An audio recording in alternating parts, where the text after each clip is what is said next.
भंडारी गावातील पूरग्रस्तांना तात्काळ मदत द्या, तंटामुक्ती समितीचं तहसीलदारांना निवेदन।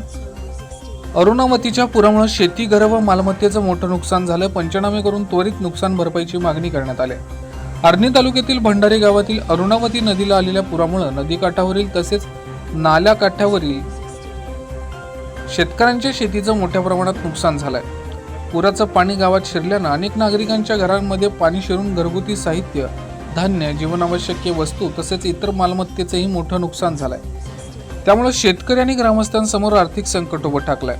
या पार्श्वभूमीवर तंटामुक्ती समितीचे भंडारीचे अध्यक्ष मोहन उर्फ समाधान ठाकरे यांनी आर्णीचे तहसीलदार यांना निवेदन सादर करून पूरग्रस्त भागाची तात्काळ पाहणी करण्याची मागणी केली।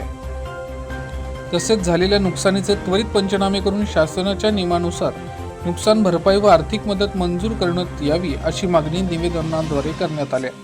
पुरामुळे शेतातील उभी पिकं, सुपीक जमीन, घरांची पडझड तसेच घरगुती वस्तूंचं मोठं नुकसान झालं।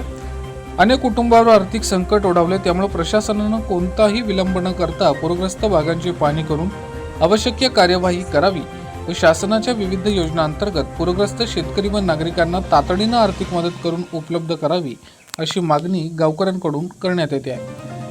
VPL न्यूज महाराष्ट्रासाठी आर्णी तालुका प्रतिनिधी विकास ठमके। 31 जुलै 2026ला अरुणावती नदीला पूर आलेला होता आणि त्या पुरामध्ये सर्व भंडारी किंवा विपुली येथील शेतकरी सर्वांचे नुकसान झाले आणि 3 ते 4 दिवस होऊनही कोणताही संबंधित अधिकारी येऊन शेतीचा पंचनामा केलेला नाही आहे, म्हणून शेतकऱ्यामध्ये नाराजी व्यक्त झाली आहे आणि ही नाराजी दूर करण्यासाठी संबंधित तहसीलदार साहेब आर्णी यांना निवेदन देण्यात आलेले आहे की